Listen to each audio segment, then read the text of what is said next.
Tung Desem Waringin Audiobook. Bagaimana seorang karyawan bisa naik gaji setahun 3 kali? Saya pribadi mengalami sebagai karyawan, bagaimana ternyata saya bisa juga setahun naik gaji 3 kali. Dari pengalaman saya pribadi, ketika pada waktu saya berkarir, saya melihat, merasakan dan mendengar begitu banyaknya teman-teman saya yang berkarir sekian tahun, anak buah saya, bahkan ada yang 32 tahun. Pada waktu saya bekerja di bank, ada juga yang 32 tahun bekerja sebagai teller dan pensiun sebagai teller. Sungguh menyedihkan kalau kita tahu bahwa sebetulnya kita bisa naik gaji, bukan hanya naik gaji saja, tapi juga naik jabatan, dipromosi, bahkan bisa jadi partner dari bos kita. Nah, caranya bagaimana? Kalau kita terus berkarir tanpa pernah belajar bagaimana caranya meningkatkan gaji, meningkatkan karir kita dengan benar. Kalau kita mengaku bahwa, saya sudah mempunyai 32 tahun pengalaman sebagai teller, sebenarnya Anda bukan punya pengalaman 32 tahun sebagai teller. Pengalaman adalah 1 tahun sebagai teller diulangi 32 kali. Nah, sekarang dengarkan baik-baik di sini, ada tips yang bagaimana kita bisa membuat kita sebagai karyawan naik gaji setahun 3 kali. Ada 4 unsur yang akan membuat kita setahun naik gaji 3 kali. 1, bisa dipercaya. Yang kedua, kita mempunyai nilai tambah. Yang ketiga, kita berperilaku menyenangkan. Yang keempat, kita dikenal oleh orang yang tepat. Mari kita bahas satu persatu. Bisa dipercaya. Sebagai seorang karyawan, unsur yang pertama untuk bisa dipertahankan, bukan hanya dipromosi. Kalau Anda tidak bisa dipercaya, Anda akan langsung dipecat. Di dalam bidang apapun, kalau kita tidak bisa dipercaya, kita akan dipecat. Saya kasih contoh, pada waktu saya mempunyai toko buku. Toko buku saya ketika ada karyawan yang saya uji dengan uang 80.000 ternyata diembat, bagaimana saya bisa mempromosi dia, menaikkan gaji dia dengan saya kasih kuasa untuk tanda tangan 200 juta? Sudah pasti tidak mungkin. Sudah pasti harus dipecat di babak pertama. Demikian juga pada waktu saya bekerja di sebuah bank. Dan pada waktu itu di bank, saya menjabat sebagai wakil pemimpin. Dan pada waktu saya menjabat wakil pemimpin, prestasi saya sudah begitu menggilapnya. Hasil audit dari terjelek seluruh Indonesia jadi terbaik seluruh Indonesia. Pertumbuhan kartu ATM juga terbesar di Indonesia, di luar Jabodetabek. Kemudian tingkat mati mesin ATM juga sangat-sangat rendah, sangat-sangat bagus. Dan kemudian juga dalam ini hasil audit customer service-nya juga termasuk terbaik di Indonesia. Dan kemudian juga banyak sekali hal-hal yang ceritanya positif terdengar dari cabang saya. Tapi ternyata saya tidak dipromosi. Saya dicalonkan sebagai pemimpin cabang 4 kali. Tetap aja ditolak. Apalagi kenaikan gajinya juga ditolak. Nah, ternyata setelah saya ketemu dengan orang yang berperan dalam kenaikan gaji, serta dalam hal ini adalah kenaikan pangkat, ketika pada waktu itu usulan kenaikan gaji dari cabang saya dicoret terus, sampai akhirnya bahkan saya punya fotokopinya, usulan dari cabang sekian, dari Jakartanya, kantor pusat dicoret sekian, dibantai terus. Nah, akhirnya ketika saya ketemu dengan beliaunya, ternyata waktu itu saya tanya, Pak, apa yang bisa saya perbaiki sehingga saya bisa dipercaya sebagai seorang pemimpin cabang? Karena saya dengar bahwa saya sudah diusulkan sekian kali dan ternyata ditolak. Apa yang jadi? Ternyata atasan saya yang wakil kepala divisi personalia satu perusahaan ini tadi, dia ngomong kepada saya, Tong, kamu tuh hebat ya, hebat. Tapi jangan-jangan kalau kamu nanti dipromosi sebagai pimpinan cabang, ternyata nanti kamu buat kredit fiktif 3 miliar. Aha, saya hari itu tahu, percuma saya punya prestasi sedemikian dahsyat, sedemikian hebat, kalau atasan saya tidak nyaman dan tidak percaya kepada saya, tidak akan pernah bisa dipromosi. Walaupun sebetulnya percaya dan nyaman tadi adalah persepsi segala, tapi kita berkewajiban untuk menjaga persepsi dari atasan kita kepada kita bahwa kita layak dipercaya. Kalau kita tidak bisa dipercaya, selesai di babak pertama kita akan dipecat atau di persona non gratakan atau dipojokkan dan Anda akan susah berkembang dan atau Anda akan di blacklist dan sebenarnya gaji Anda tetap dan tidak dinaikkan supaya Anda kecewa dan Anda akan keluar dengan sendirinya. Atau yang lebih parah lagi Anda sikat langsung dikeluarkan. Nah, saran saya, kita harus bisa dipercaya. Bisa dipercaya dalam bentuk mulai hal-hal yang kecil. Kalau kita dalam hal kecil tidak bisa dipercaya, hal-hal besarnya apalagi. Saya kasih contoh satu lagi. Ketika saya menjadi pemimpin cabang di sebuah perusahaan. Nah, apa yang saya lakukan? Mungkin satu-satunya saya yang ceritanya pada waktu itu, telepon pribadi pun saya bayar secara pribadi. Zaman waktu itu belum ada handphone ada tapi masih jarang sekali, sangat-sangat jarang. Dan pada waktu itu ketika saya mempunyai keluarga di Solo, sedangkan saya berada di Malang. Dan waktu saya selalu telepon ke Solo, setiap bulan selalu saya print, saya minta untuk saya bayar secara pribadi. Nah kemudian saya merasa bahwa waktu saya menjadi wakil pemimpin cabang tadi, saya merasa hal itu wajar-wajar aja. Tapi satu hari ketika saya datang di wakil pemimpin yang lain, dan waktu itu wakil pemimpinnya baru marah-marah, ini apa-apaan ini, pimpinan kurang kerjaan, masa biaya telepon sendiri, suruh bayar sendiri. Lalu saya tanya, Pak, biaya teleponnya berapa?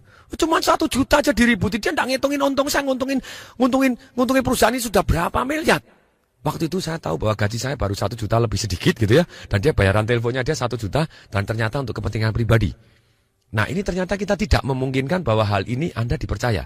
Pada waktu pemilihan pimpinan cabang antar sama-sama wakil, mana yang dipilih? Satu yang ngembatin biaya telepon kepentingan pribadi, telepon untuk kepentingan perusahaannya dia, untuk manage tokonya dia, untuk manage perusahaannya dia, dengan di luar kota dengan biayanya perusahaan. Atau orang yang bisa dipercaya dalam hal telepon. Nah sudah pasti yang dipercaya dalam hal telepon. Misalnya pada waktu saya pernah menjadi wakil gitu ya, pada waktu saya wakil pemimpin, dan ketika ngelepas kredit gitu ya, kemudian ada orang ngasih ucapan terima kasih. Di perusahaan saya, di bank saya, Pak tidak boleh menerima ucapan terima kasih pun tidak boleh. Ketika itu saya ngomong, oh mohon maaf Pak, saya tidak bisa terima. Karena ada aturan dari kami tidak berhak terima seperti ini. Nasabahnya marah, loh ini emangnya Anda suap? Ini bukan suap. Ini bukan suap, Anda jangan menghina saya, ini ucapan terima kasih. Oh enggak Pak, ucapan terima kasih kami juga tidak boleh terima. Bapak lancar di tempat kami aja, kami sudah gembira. Please Pak, tidak perlu dan terima kasih. Namanya sudah. Nah, pada waktu saya selesai, pada waktu saya berada di kantor cabang tadi, mendadak sore hari saya ditelepon oleh anaknya yang punya bank tadi, dan ngomong, Tong, udah lolos tes ya? Tes yang apa Pak? Saya enggak tahu gitu ya. Ternyata atasan saya ngetes. Nah kalau hari itu, ternyata saya tidak lolos tes, kira-kira nasib saya bisa dipromosi jadi pemimpin cabang? Sudah pasti tidak. Saya akan di blacklist, saya akan dikotak. Atau dipindah di bagian administrasi tul-menul. Tulis-menulis saja, dan nasibnya begitu-begitu saja, gaji tidak akan pernah naik. Nah, pertanyaan saya begini. Kalau Anda berbuat tidak jujur, mungkin tidak atasan Anda ngetes Anda. Dan kalau misalnya Anda jujur, saya doakan juga bahwa kalau Anda mempunyai perusahaan besoknya, atau karyawan Anda, atau keluarga Anda, semua juga berlaku sama terhadap Anda dalam bidang yang ini, yaitu jujur. Kemudian, keterangan yang kedua, bagaimana kita mempunyai nilai tambah? Maksudnya begini, kalau seorang karyawan hidup adalah nilai tambah, kok yang lain mati. Tapi ketika semua orang hidup adalah nilai standar. Misalnya kita jujur adalah nilai tambah. Tapi ketika semua jujur adalah nilai standar. Anda di bawah standar, Anda dikeluarkan juga. Nah kemudian, kalau kita mencapai target adalah nilai tambah. Tapi ketika semua orang mencapai target adalah nilai standar. Pertanyaan saya, nilai tambah kita apa? Contohnya pada usaha kerja di sebuah bank, dan pada waktu itu bank tadi diambil oleh pemerintah, diganti oleh presiden direkturnya dari bank pemerintah. Ya, pada waktu itu teman-teman sama-sama pemimpin bank mereka resah. Waduh, nanti saya akan diganti dari bank ini, nanti akan diganti dari pemerintah, kita semua akan diganti dulu. Saya bilang, oh itu kamu, kalau saya yakin saya masih dipertahankan. Loh kok bisa? Loh karena saya pernah diterjunkan di Surabaya dari hasil audit terjelek seluruh Indonesia sekian tahun, dalam waktu 4 bulan jadi terbaik seluruh Indonesia. Pada waktu di Semarang hasil audit terjelek juga, langsung jadi nomor 2 di bawah Surabaya. Kemudian di Kupang rugi 4 tahun. Ketika saya datang 1 bulan langsung break even point. Kemudian waktu saya datang di Malang, pada waktu itu ternyata hasil audit juga terjelek seluruh Indonesia, langsung jadi terbaik seluruh Indonesia. Pertumbuhan kartu ATM nomor 7 jadi nomor 1 di Indonesia di luar Jabodetabek. Pertumbuhan kartu kredit juga jadi nomor 1. Saya tahu bahkan saya akan dipertahankan, bukan hanya dipertahankan, kalau dari bank pemerintah tadi masuk, saya yakin bahwa saya akan dipindah ke bank pemerintah tersebut untuk bantu beresin bank pemerintah tersebut. Karena saya mempunyai nilai tambah. Ukurannya sederhana. Mari kita bayangkan, kalau perusahaan kita 50% akan dipecat. Kira-kira Anda termasuk yang 50% dipecat atau yang dipertahankan? Nah kalau sekarang kita tambah lagi, bukannya 50%. Kalau misalnya 70% yang dipecat, Anda termasuk 30% dipertahankan atau yang 70% dipecat? Saya tambah lagi, kalau 90% dipecat, Anda termasuk yang mana? Termasuk yang dipertahankan atau yang dipecat? Kalau Anda bilang, oh ya saya termasuk 10%-nya, pasti yakin dipertahankan. Pertanyaan saya, nilai tambah Anda apa? Nilai tambah harus bisa diukur. Apa prestasi Anda? Kalau Anda bilang, oh saya yang terbaik di dalam bidang penjualan ini. Oh ya Anda punya terbaik, berarti Anda termasuk top 1%. Nah sekarang demikian juga, selalu kita tanya, apa nilai tambah saya untuk perusahaan? Nah Bagaimana kita membuat nilai tambah? Ini pertanyaan yang paling penting lagi. Kalau kita mau membuat nilai tambah, caranya gini. Satu adalah menjadi yang terbaik, entah di bidang apapun. Kalau Anda menjadi yang terbaik di bidang apapun dan atasan Anda tahu, Anda kesempatan bukan hanya selamat, kesempatan dipromosi, naik gaji setahun 3 kali, terbuka lebar. Nah, sekarang pertanyaannya lagi. Terus lalu bagaimana caranya Pak menjadi yang terbaik? Tolong dicatat. Dicatat baik-baik, sangat-sangat baik. Ini penting sekali gitu ya. Pakai huruf besar, digaris bawain, ditebelin, dilingkarin, kasih tanda seru 5, kasih bintang 7. Dikasih gambar hati di mana? Oke ya. Satu kata yaitu bagaimana kita menjadi terbaik, yaitu adalah nyontek. Maksudnya apa nyontek? Di sini kita harus belajar dari yang terbaik. Siapa yang sudah lebih baik dan lebih berhasil di bidang yang kita kepengen menjadi yang terbaik. Kalau Anda terus belajar dari yang terbaik, Anda harus menggunakan jurus ATM.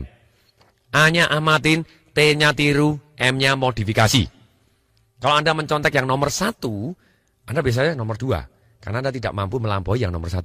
Tapi ketika Anda mencontek nomor 1, 2, 3, 4-nya yang terbaik-terbaik Anda ambil, Anda gabung jadi 1, Anda modifikasi, berarti Anda yang jadi lebih baik. Contohnya, pada waktu saya mau meledakkan pertumbuhan jumlah pemegang kartu ATM di satu bank, di tempat saya tadi, di cabang saya.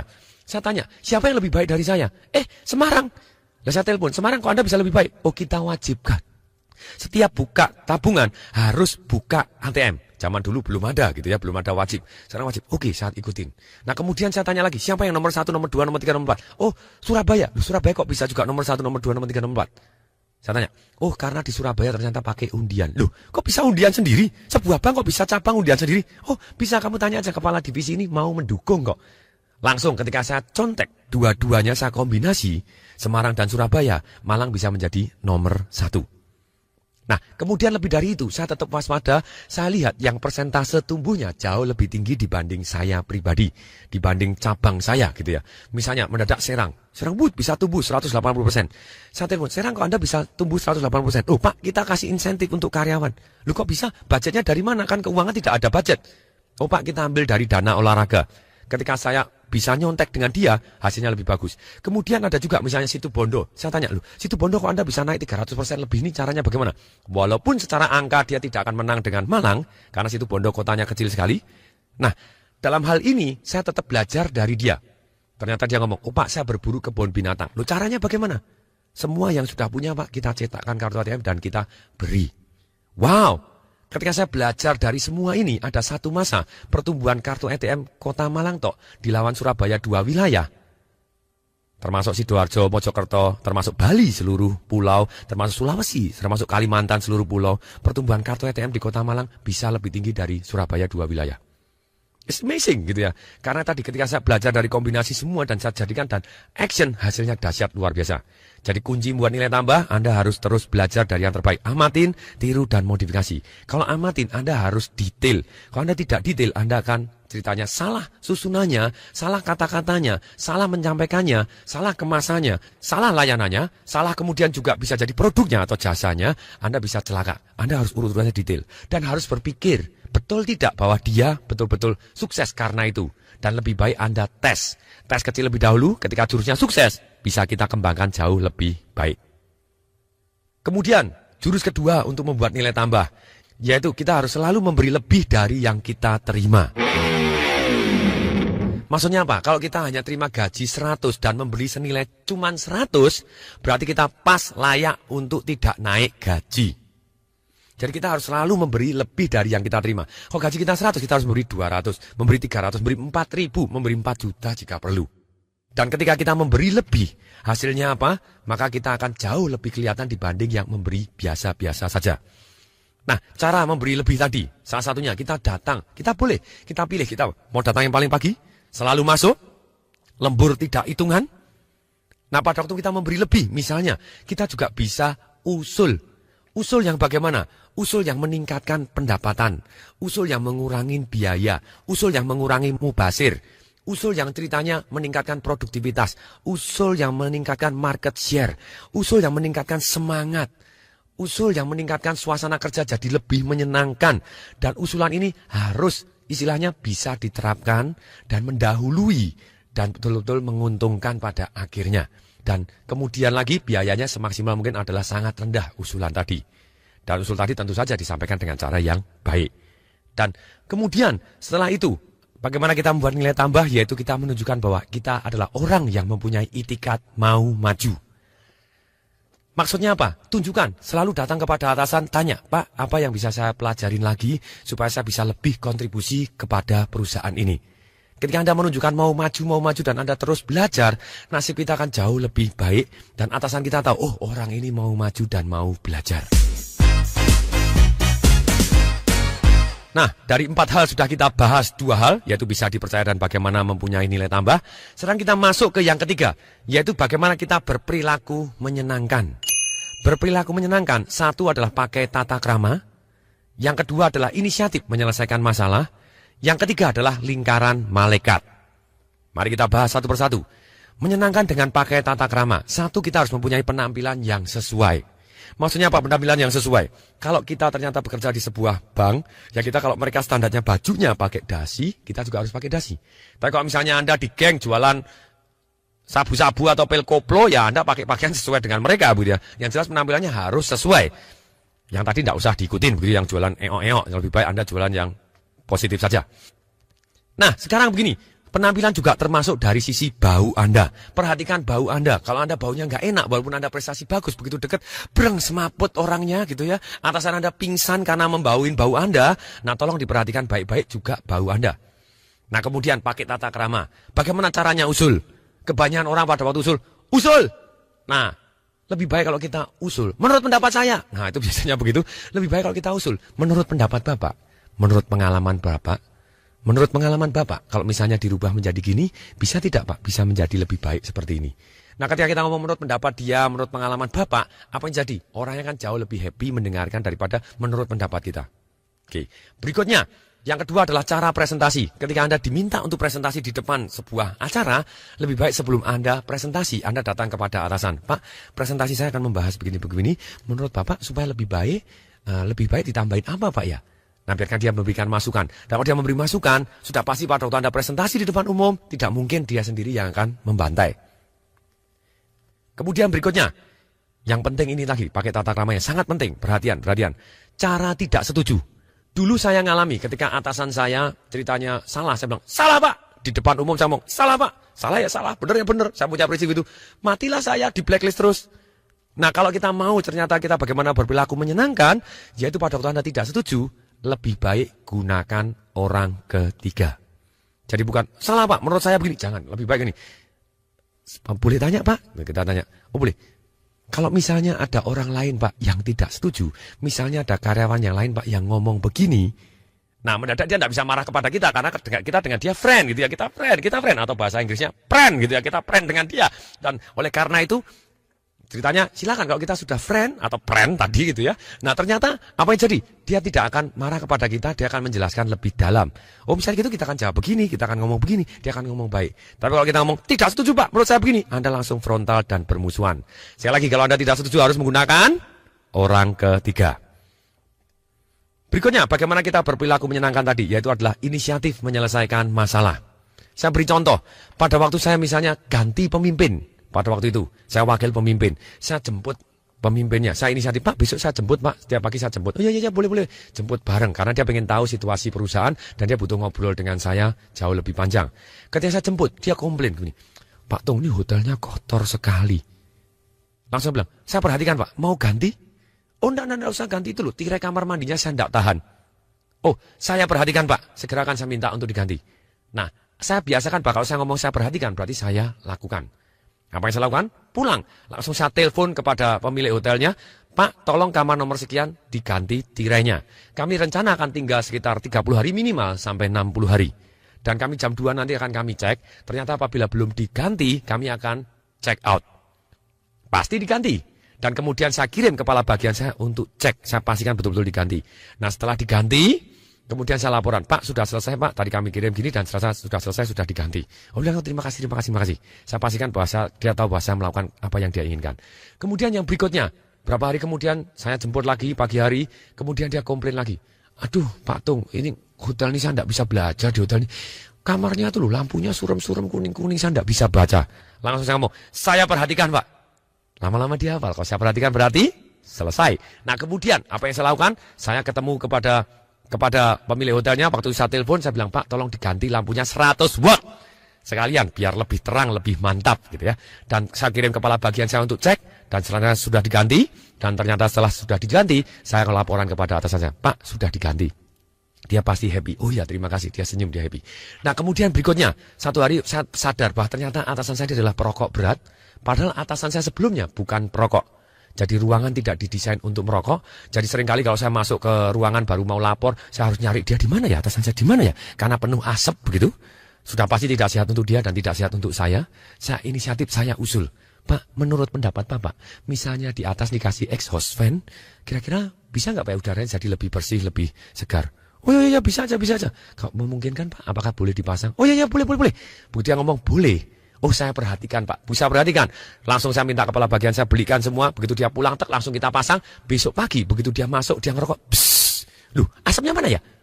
Ternyata hilang karena sudah disedot ke atas. Inilah, kita harus inisiatif menyelesaikan masalah, baik hal-hal yang kecil dan hal-hal yang besar. Dan ketika atasan kita ngomong, butuh ini selesai dan langsung selesai, dia akan sangat-sangat happy. Salah satu contoh lagi, misalnya, atasan saya ngomong, Pak Tung itu loh, atasan saya dulu di Bandung, itu tuh dia punya kartu yang isinya nama dan nomor telepon serta alamat semua karyawannya dia yang penting-penting. Oh, gimana Pak? Lu kan ada handphone kan bisa gini. Nggak enak kalau handphone itu kita nggak bisa lihat semua satu-satu. Kok bisa satu kartu dijadikan satu semua? Lebih enak. Oh, saya perhatikan. Bisa perhatikan, sore sudah jadi, sudah di laminating semua karyawan penting, tokoh-tokoh pentingnya dan alamat rumahnya, telepon handphonenya, langsung jadi di dalam satu kertas yang kecil, ketikanya kecil dan sangat bermanfaat. Sudah dipastikan atasan saya happy karena saya inisiatif untuk menyelesaikan masalah. Kemudian, unsur ketiga dari berperilaku menyenangkan, yaitu satu yang namanya lingkaran malaikat. Maksudnya apa lingkaran malaikat? Apabila terjadi sesuatu hal yang tidak kita harapkan, kita harus bersikap seperti malaikat. Misalnya ada kebalikannya lingkaran malaikat adalah lingkaran apa? Lingkaran setan. Salah satu contoh lingkaran setan. Pada waktu kita datang terlambat, atasan kita ngomong, kamu loh selalu terlambat, dan dimarahin. Kita terlambat, itu sudah setan kecil, walaupun dengan segala alasannya. Dan kemudian, atasan ngomong, kamu selalu. Itu juga setan kecil lagi gitu ya, karena apa? Kita tidak selalu terlambat. Tapi yang menarik dari sebuah kritik, itu adalah satu titik pasti benar. Ketika satu orang datang di perpustakaan, semua bukunya jelek. Apakah semua bukunya jelek? Enggak, tapi ada 1-2 buku yang jelek. Ketika orang datang galeri lukisan, semua lukisan di sini jelek semua. Kalau orang datang di galeri lukisan dan ngomong, semua ini rusak, semua. Ternyata apakah semua rusak? Belum tentu, pasti ada yang baik, tapi sedikit banyak 1-2 juga rusak. Nah, kemudian, sekarang begini, kalau kita mau lingkaran malaikat, kita tidak bisa ceritanya pada waktu, kamu selalu terlambat. Kalau lingkaran setan, apa yang jadi? Kita langsung lemes, kita marah, kemarin saya lembur sampai jam 4 pagi, kenapa kok tidak dihargai, malah disuruh terlambat. Nah, kita bisa marah dalam hati, tak pengertian. Kalau gitu besok saya tidak mau lembur lah. Kalau dia tidak mau lembur, mulailah jadi setan lebih besar.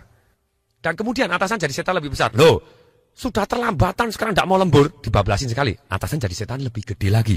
Dan kemudian anak buahnya semakin loyo, semakin ini semales-malesan. Dan apa yang jadi? Malah dapat surat peringatan. Ketika dapat surat peringatan, ngomong, dulu rajin begini, sekarang salah dikit aja kasih surat peringatan. Semakin males-malesan, gak masuk. Mulai sakit-sakitan atau mulai males-malesan kerjanya. Akibatnya gaji tidak naik. Dan akibatnya, gaji tidak naik. Lo lihat, dulu sudah lembur malam-malam. Dulu, yang dihitung dulu terus. Sekarang dia tidak lihat bahwa dia tidak mau lembur dan males-malesan. Apa jadi? Dia jadi setan lebih besar lagi. Sekarang dia mulai bolosan, mulai merugikan perusahaan. Apa yang jadi? Atasan setannya lebih gede lagi, dikeluarkan. Setan ditambah setan masuk ke mana? Neraka bareng-bareng. Perusahaan kehilangan satu karyawan yang sebelumnya bisa dahsyat luar biasa. Karyawannya kehilangan penghasilan. Zaman sekarang cari pekerjaan tidak mudah. Kalau Anda tidak punya nilai tambah, susah setengah mati. Nah, kemudian berikutnya, sekarang bagaimana lingkaran malaikat tadi? Lingkaran malaikat, apabila terjadi suatu hal yang tidak Anda inginkan, Anda tetap positif dan baik. Ketika atasan Anda ngomong, kamu selalu terlambat. Ya kita tidak boleh lawan, dia baru marah. Dan kemudian kita, oh ya Pak, saya perhatikan. Besok saya janji akan saya datang on time. Apalagi kalau kita bisa memberikan janji yang betul-betul powerful, kita kasih bobot. Pak, mulai hari ini kalau saya terlambat 1 kali aja di dalam 1 bulan, gaji saya akan saya potong Pak 1/4-nya. Dan kalau lebih dari 2 kali saya terlambat, saya akan potong setengahnya. Tidak peduli saya terlambat karena apa, saya akan potong. Nah ketika ngomong seperti itu, atas wah ini anak buah boleh juga ini, dia komitmen gitu ya. Nah kemudian, Setelah itu, apa yang kita dalam hati kita ngomong bagaimana? Walaupun kita kemarin lembur sampai jam 4 pagi, kita akan, belum tahu dia. Saya buktikan, besok datanglah lebih on time. Atau on time berarti datang lebih pagi. Ketika kita datang lebih pagi dan kita on time, kita terus, kita siap dan kita harus lapor. Lapor Pak, 1 bulan ini kita selalu on time. Dan waktu dia happy, ketawa, kita ngomong, Pak, mohon maaf Pak, dulu walaupun itu tetap tidak boleh jadi alasan, tapi saya mohon, Bapak juga tahu waktu itu saya lembur sampai jam 4 pagi. Nah, baru diberi pengertian setelah Anda membuktikan bahwa Anda sudah bisa on time dan suasananya enak. Ini yang namanya lingkaran malaikat. Lingkaran malaikat juga disebutkan begini. Ketika kita gajinya adalah misalnya 100 dan kemudian kita sudah memberi 200, memberi lebih banyak dari yang kita terima, ternyata kita tidak naik gaji, apa yang harus dilakukan? Kalau Anda setan, ya tetaplah segitu, ya tetap sudah memberi lebih.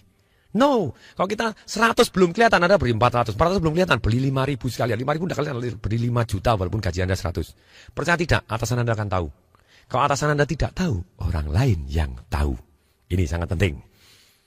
Dan kalau orang lain tahu, Anda akan dibajak dengan gaji yang lebih dahsyat. Yang keempat, yaitu adalah dikenal orang yang tepat. Percuma kalau kita mempunyai kelebihan yang luar biasa dahsyat, nilai tambah yang begitu hebatnya, bisa dipercaya dan berperilaku menyenangkan, tapi yang tahu hanya satpam saja. Anda paling cuma dapat, ya hebat, tapi tidak naik gaji, tidak dipromosi. Nah, Anda lebih baik kalau bisa dikenal orang yang tepat lebih dari satu, bukan hanya dalam satu perusahaan. Nah, saran saya, bagaimana kita bisa dikenal oleh orang yang tepat? Saran saya, Anda inisiatif. Setiap ada atasan Anda datang, Anda duduk di deretan paling depan. Atau ada atasan baru, Anda datang menghadap. Pak, saya lapor, mohon petunjuk, segala macam, Anda mulai dikenal. Saya pribadi juga belajar ke semua divisi. Untuk belajar dan untuk dikenal. Ini penting sekali. Untuk belajar dan untuk dikenal. Saya tidak perlu tahu semua. Tapi yang paling penting saya harus tahu siapa yang lebih tahu dari saya. Dan saya harus pastikan bahwa orang tadi tahu siapa saya. Nasib kita akan berubah oleh siapa yang kenal kita. Karena kita harus memilih kuda tunggang. Kalau kuda tunggang Anda di persona non grata kan tidak disukai, itu bukan orang yang tepat. Ketika kuda tunggang Anda adalah orang yang dahsyat melejit, adalah orang yang tepat. Anda akan dibawa kemanapun dia pergi. Dan akan dipromosi dengan cepat dan dahsyat. Dan bagaimana kita bisa kenal lebih dari satu? Saran saya, Anda ambil waktu luang. Mungkin satu-satunya orang yang aneh pada waktu saya kerja di waktu itu, saya kadang cuti untuk datang di tempat kerja saya untuk belajar. Ketika tidak dikenalkan, saya boleh nggak saya belajar di divisi ini? Oh, tidak boleh. Kalau misalnya tidak boleh, kalau misalnya saya cuti, boleh nggak Pak saya belajar di sana? Oh, boleh kalau cuti. Ya tidak masalah, saya pada cuti saya belajar ke kantor lagi. Saya belajar kepada kantor pusat, saya pesawat bayar sendiri, hotel bayar sendiri. Saya hanya mau belajar dari orang-orang yang dahsyat dan saya pastikan supaya saya dikenal oleh orang-orang yang tepat. Misalnya direktur Anda ganti, walaupun Anda levelnya cuma supervisor, di bawah kabak, di bawah kepala bidang, di bawah kepala wilayah, di bawah pimpinan cabang, Anda boleh kok. Anda datang kepada direkturnya, Pak, boleh dapat arahan, Pak, saya kenalkan saya kepala bagian di bidang, atau saya supervisor di bidang ini, walaupun jauh sekali jaraknya, tapi kita bisa dengan inisiatif mengenalkan, dan sedemikian sehingga dia kenal kepada kita. Nah, kalau Anda lebih bagus lagi, Anda bisa dikenal oleh perusahaan-perusahaan yang lain. Caranya bagaimana? Ikut seminar, kenalan, duduk di depan sendiri, selalu tanya. Dan kemudian pada waktu ikut seminar, Anda kenalan, Anda kasih kartu nama Anda, kumpulkan kartu namanya.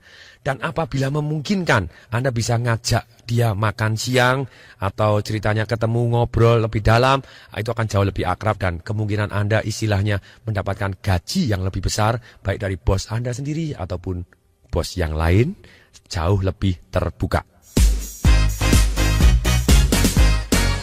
Strategi-strategi lain yang perlu diperhatikan supaya kita bisa naik gaji setahun 3 kali, yaitu 1, kita harus membedakan tipe atasan kita. Kalau atasan kita dinamis, itu beda sekali dengan tipe yang monoton. Kalau atasan kita dinamis, mau maju, mau hebat, mau dahsyat, mau segera dipromosi, salah satu strateginya bahwa kita harus menjadi ahli di bidang yang atasan kita ahli. Kalau dia jago marketing, kita akan jadi jago marketing juga. Kalau dia jago audit, kita akan jago di audit. Dia jago sistem, kita akan jago di sistem. Karena orang cenderung akan memilih pengganti yang mirip dengan dia. Nah, tetapi kalau tipe atasan kita adalah atasan yang monoton, yang tidak mau maju, takut dikudeta, saran saya 1, jangan sekali-sekali samain keahliannya dia. Jauh-jauh, walaupun Anda belajar, jangan sampai dia tahu bahwa Anda belajar tentang hal yang sama. Kalau dia jago marketing, jauh-jauh, karena dia takut dikudeta. Lebih baik Anda lengkapin ilmunya apa yang dia tidak suka, yang dia tidak mau Anda kerjakan. Ketika Anda seperti itu, walaupun Anda tidak suka, Anda tetap kerjakan apa yang dia tidak suka, Anda jadi ahli di situ, dan apa yang terjadi? Dia akan tergantung kepada Anda. Ketika dia pensiun, atau ketika dia dipromosi, kalau dia dimintain pendapat, siapa? Adalah orang yang paling menyenangkan bagi dia adalah orang yang melengkapi ilmunya dia, yang selama ini dia tergantung kepada. Berikutnya, strategi berikutnya, kita harus membedakan tipe komunikasi ke otak dari atasan kita. Dia tipe penglihatan, perasaan, atau pendengaran. Ini saya bahas lebih detail di Sales Magic kalau Anda kepingin belajar. Tapi secara singkat begini, kalau Anda ceritanya penglihatan, sudah pasti kita akan ngomong dengan bahasa penglihatan. Kita gunakan kata-kata yang sama dengan dia. Ketika dia ngomong kelihatannya, bentuknya, tampaknya, kita juga akan ngomong, oh iya Pak, kelihatannya, bentuknya, tampaknya. Karena susah sekali kalau dia ngomong, Pak ini, kalau dia ngomong begini, kelihatannya begini. Terus kemudian Anda ngomong, oh iya Pak, saya dengar begini. Langsung tidak nyantol. Nah kalau kita mau komunikasi ke otaknya sama dengan dia, waktu dia ngomong, oh, saya merasakan begini, suasananya saya tidak enak. Anda, oh Pak, perasaan saya begini, suasananya. Nah, ketika Anda sama, Anda mendadak jadi lebih dipercaya tanpa disadarin. Anda langsung atasan merasa cocok dan kenal lama sekali. Ketika tipe pendengaran ya, kedengarannya begini, suaranya begini, siapa yang cerita, ketika Anda lakukan dengan yang sama, hasilnya akan fantastis. Dia lebih mudah percaya kepada kita. Kemudian, strategi berikutnya, kita harus tahu persis tipe pengambilan keputusan atasan kita. Sekali lagi ini saya bahas secara detail di Sales Magic, silakan cari CD audio saya Sales Magic, Anda bisa beli di buku Financial Revolution saya yang berhadiah Sales Magic. Ini, ternyata tipe ambil keputusan tadi ada 3. Satu adalah tipe data, satu adalah tipe referensi, satu adalah tipe diri sendiri. Orang yang tipe data itu adalah orang yang butuh-butuh angka. Tapi ada juga orang yang kita kasih angka, dia malah pikirannya melelelet, matanya ke kanan kiri dan dia tidak peduli. Kalau dia butuh angka, kita kasih angka. Tapi ada juga orang yang butuh referensi. Siapa yang sudah? Siapa dulu yang sudah melakukan? Ketika kita kasih, oh si A sudah lah, si B sudah, yang perusahaan yang lain sudah Pak, menurut pendapat Bapak, bisa nggak Pak kita ikut mereka dan hasilnya jadi dahsyat? Itu kemungkinan goal usulan kita jauh lebih tinggi. Dan kemudian, tipe diri sendiri. Ada juga yang orang yang dikasih data, dia tidak peduli. Dikasih referensi, emangnya gue pikirin. Si A, si B sudah, emangnya gue pikirin. Dia adalah tipe diri sendiri. Tipe yang paling sulit. Nah, kalau kita menghadapin atasan yang tipe diri sendiri, kita harus ngomong bagaimana? Menurut pendapat Bapak, Bapak yang lebih tahu. Bapak orang bisnis, Bapak yang sudah punya pengalaman, Bapak yang lebih tahu. Nah, silakan Pak, orang menurut Bapak, menurut pendapat Bapak, saya hanya sampaikan informasi kira-kira menurut pendapat Bapak bagaimana. Dia akan happy ketika kita ngomong menurut pendapat Bapak, bagaimana Pak informasinya begini menurut pendapat Bapak, dia akan jauh lebih happy daripada menurut pendapat saya, dan dia tidak akan happy. Bapak yang lebih tahu, lebih tahu, dia akan merasa dihargai juga. Kemudian berikutnya, strategi berikutnya, kita harus mempunyai positioning. Maksudnya apa? Setiap nama Anda didengar dia. Setiap wajah Anda muncul di benaknya dia. Apa yang dia ingat? Misalnya, ada satu hari, pada waktu saya menderita dan tidak dipromosi, tidak promosi. Satu hari saya ketemu atasan saya di lift, pada waktu saya baru training gitu ya, training pada waktu itu training dari perusahaan asing, dan kemudian saya kenalan dengan pimpinan cabang yang lain, kita satu lift, dan pimpinan cabang ini pada waktu masuk di lift dengan saya, kemudian kepala divisi saya yang atasan saya yang lain masuk, kemudian pimpinan cabang ini ngomong kepada kepala divisi ini, beruntung loh kita punya ini calon dahsyat luar biasa, ini wakil pemimpin besok dahsyat sekali. Hebat ini, luar biasa perisannya. Dia pada waktu training ini bagus sekali. Kemudian kepala divisi saya ngomong bagaimana? Hebat sih hebat, tapi susah diatur. Ketika dia dengar kata-kata nama saya, lihat wajah saya, yang ingat susah diatur, mungkin tidak kita dipromosi. Selesai, sehebat apapun Anda tidak akan bisa dipromosi, karena bagi dia berarti Anda tidak menyenangkan dan tidak bisa dipercaya. Nah, pada waktu itu saya tahu persis bahwa satu kata positioning, setiap atasan saya ingat kata-kata tong, harusnya di benak apa? Akhirnya saya tunjukkan bahwa saya harus rubah, bahwa saya bisa diatur dan bisa dipercaya, dahsyat luar biasa, dan sangat-sangat komunikatif, mau maju. Saya datang ketemuin, Pak, apa yang bisa saya perbaikin? Langsung saya perbaiki, apa yang bisa saya perbaikin lagi. Pak, boleh tahu Pak, apa yang bisa saya perbaikin lagi? Saya menunjukkan bahwa saya bisa diatur. Oh, kamu gini-gini. Oke Pak, siap. Saya perhatikan. Saya dengan baik seperti itu. Lama-lama image-nya berubah juga. Jadi kuncinya begini. Setiap atasan melihat kita atau mendengar kita, alangkah baiknya kalau kita datang kepada atasan kita selalu dengan berita positif. Ketika berita positif, berita dahsyat, berita positif, berita dahsyat, berita positif, berita dahsyat, apa yang jadi? Begitu ingat kita, ini orang yang dahsyat, orang yang positif. Nah misalnya, kalau ada masalah, tapi di dalam kewenangan kita, pecahkan dulu, baru lapor ke bos dan hasilnya. Dan kemudian kalau di luar kewenangan kita, selalu datang ke bos, bawa alternatif pemecahannya, bagaimana bisa menjadi lebih baik. Dan kemudian alternatif ini diberi pertimbangannya. Yang ini positifnya apa, yang ini negatifnya apa. Menurut pengalaman Bapak, mana yang harusnya kita lebih pilih. Itu. Tapi Anda sudah memberikan satu yang lebih baik, yaitu Anda berpikir lebih dahulu. Kemudian berikutnya, strategi berikutnya adalah kita harus, kalau kita pengen naik gaji setahun 3 kali, setelah kita bisa dipercaya, membuat nilai tambah, berperilaku menyenangkan, dan dikenal orang yang tepat, 4 yang luar biasa dahsyat. Selesai itu kemudian Anda juga bisa membedakan tipe atasan dan menyamai dengan tipe-tipe atasan Anda. Dan kemudian Anda punya positioning yang luar biasa positif, dahsyat semangat. Anda tahu, oh ini orang yang paling positif, paling semangat, senang usul. Dia orangnya ceria, dia positif, dia semangat, dia maju terus, dia tanggung jawab, dia berani menanggung risiko yang di dalam kewenangannya dia. Kemudian kita harus yang ini berikutnya apa? Kita harus minta tantangan lebih. Contohnya ketika saya jadi wakil pemimpin, saya tahu ketika perusahaan saya waktu itu mau buka beberapa cabang baru, saya datang, saya ngomong kepada atasan saya. Cara ngomong saya gini, menurut pendapat Bapak, kalau Bapak percaya gitu ya, saya mau Pak, saya menjadi pemimpin cabang, saya sudah siap. Kalau menurut Bapak saya layak, saya sudah siap. Dan sederhana aja Pak, dicoba aja dalam waktu 6 bulan, ternyata apabila saya tidak layak, boleh dicopotkan, kembali ke wakil pemimpin, no hard feeling Pak, dan gaji tidak usah dinaikin terlebih dahulu. Dan ketika saya inisiatif seperti itu, ketika saya sudah mempunyai nilai tambah, bisa dipercaya, berperilaku menyenangkan, dan dikenal oleh orang yang tepat di atasnya dia, plus minus dia akan sungkan. Dan ketika sungkan, dan dipromosi. Ketika dipromosi, jadilah.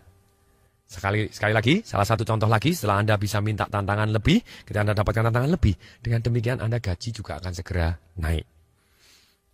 Kemudian, tips yang terakhir, yaitu bagaimana kita bisa minta naik gaji. Nah, kalau kita sudah mempunyai nilai tambah, saran saya, setiap kita ketemu, kita cerita, oh Pak, terima kasih, berkat Bapak, kita ngomong berkat dia. Oh berkat Bapak, Pak, hasil auditnya dari terjelek jadi terbaik di Indonesia. Langsung atasan saya, oh itu kan caranya Pak tuh, oke lumayan.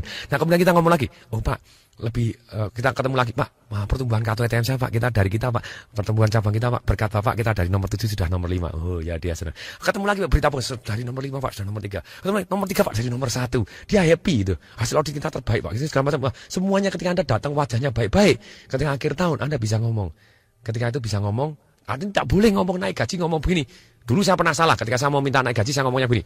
Permisi Pak, ada enggak Pak ya kenaikan gaji di luar April? Jawabannya enggak ada. Kenapa kamu mau minta naik gaji? Gini Pak, saya mau menikah Pak, gajinya enggak cukup. Jawabannya dia, oh gitu ya. Kalau menikah gajinya enggak cukup, minta naik gaji ya. Dan kalau kemudian besok kamu punya anak, nanti enggak cukup lagi, minta naik gaji lagi ya. Muka saya merah. Tapi waktu saya pikir benar juga. Saya enggak bisa ngomong, wah ini inflasi lah, ini apa. Yang kalau kita mau minta naik gaji, kita harus tahu bahwa perusahaan kita untung atau enggak. Kemudian kontribusi kita berapa besar menguntungkan kepada perusahaan. Nah ini syaratnya 2. Jadi 1, menguntungkan atau tidak perusahaan ini. Kalau perusahaan Anda untung dan tumbuh, dan kemudian Anda kontribusinya begitu besarnya dan punya nilai tambah dibanding orang lain, Anda layak untuk naik gaji. Baru saya sadar, enggak bisa saya minta naik gaji dengan istilahnya kepentingan pribadi, atau bahkan dengan demo. Kalau Anda demo mogok, apa yang terjadi? Kalau kita demo mogok, problemnya apa? Kita membuat nilai minus, perusahaannya jadi tekor. Kalau Anda mogok sekali, mungkin tidak Anda naik gaji, mungkin. Tapi naik gaji setahun 3 kali, tidak mungkin. Anda di blacklist, Anda dicurigai. Apalagi kalau Anda misalnya dikeluarkan, kemudian Anda ngelamar di perusahaan yang lain, kemudian ditanya, "Loh kamu kenapa?" "Oh saya dikeluarkan Pak." "Loh kenapa? Di sana saya mimpin demo." Diterima? Tidak mungkin. Satu-satunya cara kita bisa naik gaji setahun 3 kali, Anda harus pakai cara yaitu tadi, kita bisa dipercaya, membuat nilai tambah, berperilaku menyenangkan, dan dikenal oleh orang yang tepat. Karir kita akan melejit dan dahsyat. Kalau kita pakai cara negatif, membuat nilai minus, tidak ada orang yang senang kepada kita. Jadi pada waktu naik gaji, kita tidak boleh kepentingan pribadi kita, minta pengertian. No, kita usaha semaksimal mungkin, sedahsyat mungkin untuk membuat perusahaan untung. Dan kita lihat bahwa, dan kita dengarkan, dan kita rasakan bahwa ternyata kita membuat prestasi yang betul-betul bisa kontribusinya luar biasa kepada perusahaan. Maka baru kita ngomong kepada bos. Kita ngomong seperti saya tadi juga boleh di bulan Desember. Kenapa waktu itu di awal Desember saya minta? Karena jelas sekali itu menjelang bonusan, kemudian menjelang THR-an. Dan kalau sekali naik berarti kan saya dapat THR sekian kali, dapat bonus sekian kali, lebih dahsyat gitu ya. Jadi biasanya November akhir saya bilang, wah selamat Pak, setahun ini Pak income kita sudah naik Pak, sekarang jadi 36M dan 11M adalah dari falas. Misalnya saya ngomong begitu dan dia tahu kalau saya bilang falas berarti falas itu salah satunya kerjaan saya pribadi. Seorang diri ngasih deal falas gini, pabrik rokok yang mau bayaran ke luar negeri saya bisa untung 1 minggu 600 juta, dia tahu persis, wah ini orang dahsyat gitu ya. Nah kemudian berkat Bapak Pak, setahun ini kita juga dahsyat Pak, kita untung 3 bulan. Kita ngomong berkat Bapak, walaupun saya mau hasil audit dari terjelek jadi terbaik di Indonesia Pak, pertumbuhan kartu ATM jadi terbaik di Indonesia, ini berkat Bapak. Setahun kita rangkum prestasi-prestasi dan total labanya meningkat. Ketika dia sudah happy, Pak perusahaannya growth, baru kita ngomong, dia ngomong, oh Pak Tung tahu aja, itu kan berkat Pak Tung gitu ya. Oh enggak Pak, tanpa dukungan Bapak tidak mungkin terjadi hari ini. Betul juga, kalau dia tidak mendukung kan tidak bisa juga. Dan tidak tanpa dukungan teman-teman juga tidak terjadi hari ini Pak. Tapi Pak ngomong-ngomong Pak, kita ngomong aja. Tidak usah pakai tapi juga boleh kita ngomong-ngomong Pak. Mungkin nggak Pak ya, di luar April, biasanya waktu di perusahaan tadi hanya April naik gaji, di luar April ada kenaikan gaji. Waktu itu dia aja ngomong, wah nggak ada kenaikan gaji. Nah terserah, kalau saat itu kita boleh berpikiran negatif atau kita berpikiran positif. Kalau negatif, Anda ngomong bahwa, atasan memang pelit, Anda akan menyerah. Tapi kita ngomong dalam hati, oh dia harus punya informasi yang sama, sebenarnya dia mau meningkatkan gaji saya. Kalau informasinya tidak sama, dia tidak akan mau meningkatkan gaji saya. Saya langsung ngomong lagi waktu itu dengan tersenyum gitu ya, tersenyum. Enggak Pak, bukan untuk yang lain kok, untuk saya pribadi. Apakah mungkin Pak? Oh kalau untuk Pak Tung mungkin saya tingkatkan, jangan khawatir, saya usulkan. Kenapa? Karena sekali lagi, saya sudah bisa memenuhi, satu bisa dipercaya, kedua membuat nilai tambah, yang ketiga berperilaku menyenangkan, yang keempat dikenal oleh orang yang tepat. Saat ini misalnya, saya juga dalam hal ini saya punya prinsip di perusahaan-perusahaan saya pribadi, saya punya toko buku, saya punya beberapa perusahaan, saya selalu ngomong kepada karyawan saya kepingin satu karyawan gajinya adalah 3 kali lipat dibanding rata-rata. Caranya bagaimana? 135 prinsipnya. Yaitu satu karyawan punya gaji 3 kali atau penghasilan 3 kali lipat dibanding rata-rata. Namun produktivitasnya dia adalah 5 kali lipat dibanding karyawan yang lain atau perusahaan yang lain. Omset kita 5 kali lipat dibanding yang lain. Laba kita 5 kali lipat dari yang lain. Anda layak 3 kali lipat. Dan kemudian setelah itu, saran saya ketika Anda dahsyat dan Anda bisa dipercaya, Anda ceritanya luar biasa tadi dan membuat nilai tambah yang sangat-sangat sakti mandraguna, dan berperilaku menyenangkan dan sudah dikenal orang yang tepat. Setelah Anda meminta tantangannya lebih, setelah Anda meminta tantangannya lebih dan menjadi lebih baik, saran saya sudah waktunya Anda juga bisa minta jadi partner. Ketika Anda jadi partner, Anda dapat komisi, Anda bisa dapat istilahnya option saham, atau Anda bisa mendapatkan bagi hasil. Nasib kita akan jauh lebih besar dibanding hanya sebagai karyawan. Tapi sebelumnya Anda kembali lagi harus melewati proses. Saya ulangin berkali-kali sedemikian sehingga supaya kita ingat. Bisa dipercaya, mempunyai nilai tambah, berperilaku menyenangkan, dan dikenal oleh orang yang tepat. Semoga bermanfaat. Saya Tung Desembaringin mengucapkan salam dahsyat. Apabila Anda ingin tahu CD-CD audio saya yang lain, juga VCD-VCD saya yang lain, termasuk Marketing Revolution, Life Revolution, Sales Magic, atau Financial Revolution, Retire yang Retire Rich, silahkan telepon ke 021 547 6677. Saya ulangi, 021 547 6677, atau bisa email ke tungdw, TUNG Delta Whiskey @dahsyat.com, DAHSYAT.com. Atau Anda juga bisa fax ke 021 546 5566. Semoga bermanfaat.